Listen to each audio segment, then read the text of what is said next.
Bismillahirrahmanirrahim. Assalamualaikum warahmatullahi wabarakatuh. Bismillah, alhamdulillah, wassalatu wassalamu ala rasulillah Sayyidina Muhammad ibn Abdillah amma ba'dah. Wa ahli para ulama, penusus di tengah-tengah kita, para penyuluh fungsional se-Kabupaten Banjarnegara, wabil khusus yang sama-sama kita hormati beliau Bapak Ketua Pokdaluh Bapak Fernandes Nasiri. Pertama dan utama, mari kita senantiasa mengucapkan rasa syukur kepada Allah Subhanahu wa Ta'ala. Sampai hari ini kita masih diberi kesempatan bisa bermuajahah, bertemu tatap muka secara langsung. Bapak Ibu, para rawuh, para ahli, para ulama yang kami hormati, paling tidak di era-era digital sekarang kita perlu mengingat kembali beberapa ajaran atau pesan-pesan para alim, para ulama lewat kesepuhan, lewat kakek nenek moyang kita. Yang dahulu kala mereka menyampaikan pesan-pesan itu dengan bahasa sanepa. Sanepa dalam bahasa Indonesia itu perumpamaan. Sudah sering kita dengar kalah celuk menang berung, atau apa ya, dan yang lain-lain. Jeneng dulu, jenang menyusul. Jadi jeneng. Atau ada sapa wonge sing duwe teken tekun bakale tekan. Ini beberapa sanepa atau perumpamaan dari para alim, para ulama, kakek nenek moyang kita yang perlu kita cermati. Saya akan menyampaikan yang ketiga, bahwa kakek nenek kita berpesan, orang tua kita, para guru-guru kita berpesan, barang siapa atau sapa wonge sing duwe teken kemudian tekun bakale tekan. Jadi tekan, tekun, tekah, 3T. Yang pertama tekun, yang pertama tekan. Teken niku bermakna pedoman atau alat bantu. Bisa alat bantu jalan, alat bantu yang lain, atau pedoman. 3T ini, teken, tekun, tekan ini bisa kita pakai dimanapun, siapapun posisi kita. Sebagai umat beragama, pedoman kita dalam beragama, apalagi agama Islam, tentu saja adalah Al-Quran dan hadis. Di sana ada perintah ibadah fardhu, ada perintah sholat.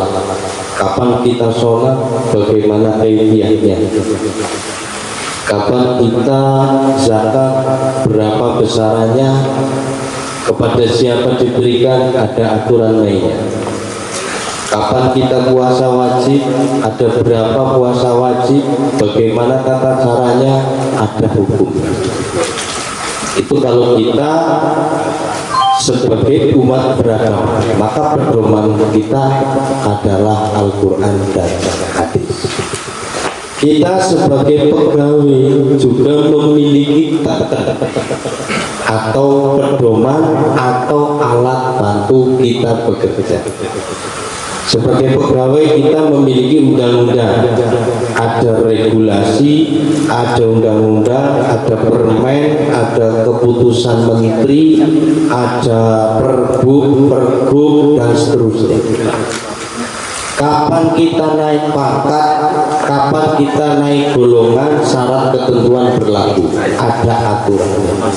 Siapa atasan kita, bagaimana kita bersikap kepada atasan, ada regulasi. Bagaimana kita sebagai penyuluh bertugas, apa tusinya, tugas pokok fungsinya, ada regulasi. Kapan kita menyuluh, kapan itu dihitung sebagai penyuluhan dan seterusnya, ada aturan lain. Kalau kita sebagai organisatoris atau orang yang memiliki kesibukan di ke organisasi. Ada aturan mainnya juga.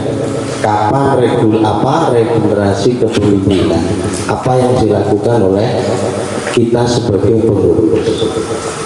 Ada anggaran dasar dan ada anggaran rumah.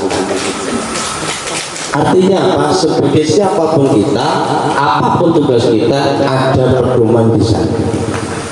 Yang kedua, tekun ini bermakna ketekunan. Artinya apa? Kita harus senantiasa belajar untuk mengetahui bagaimana cara kita beribadah, kapan kita sholat, kapan kita puasa, kapan kita zakat. Ketentuannya ada, harus ditekuni. Kapan, bagaimana kita naik pangkat, syaratnya apa saja, apa yang harus kita persiapkan, ada regulasi yang harus kita pahami.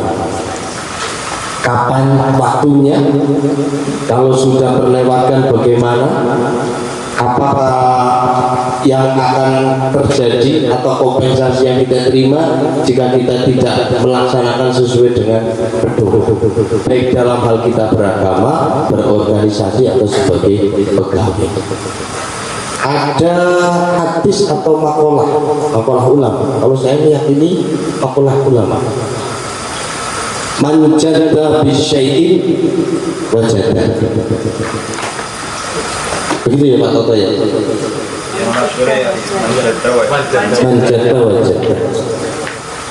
Jadi barang siapa yang tekun, dia akan berhasil, bersungguh-sungguh.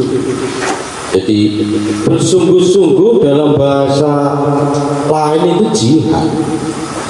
Jihad tidak hanya berarti sebagai perang, tapi sebagai pengorbanan, usaha yang bersungguh-sungguh. Satu usaha yang sungguh-sungguh itu, jihad di sini ya bermakna ada sesuatu yang harus kita laksanakan dengan rekoso. Jadi ada ketidaknyamanan dalam kita berjuang. Bagaimana kita bisa seperti Pak Ketua Pokjaluk begitu, sudah sampai hampir golongan yang jenderal bintang 4 C, ada 4 E dan ada perjuangan yang harus dilaksanakan. Artinya ada ketidaknyamanan, ada kehormatan. Maka manjada ala syai'in wajada atau manjada wajada. Barang siapa yang bersungguh-sungguh maka akan mendapatkan keberhasilan. Maka yang terakhir ini menjadi tepat. Maka sidru akdomnya kita sebagai umat beragama adalah masuk surga atau husnul khotimah. Mas Ucup mau masuk surga atau husnul khotimah? Dua-duanya. Syarat ketentuan berlaku. Syarat ketentuan berlaku. Kita sebagai organisatoris atau sebagai pegawai, biar seperti beliau ini, ya manjada wajada itu. Kalau memang saatnya kenaikan tidak kita urus ya, orang belum rekoso ya, tidak ada perjuangan, ya aja. Tidak ada kebahagiaan.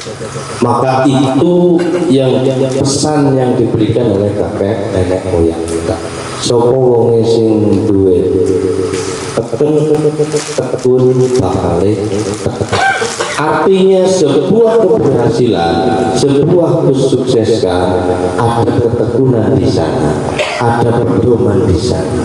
Pedoman tidak hanya regulasi, tidak hanya undang-undang, tapi ada orang tua di sana. Maka mari bersama-sama kita tekuni profesi kita tekuni tugas kita pahami tugas kita. Mudah-mudahan kita akan berhasil sebagai penyuluh agama Kabupaten Banjarnegara. Allahumma Assalamualaikum warahmatullahi wabarakatuh.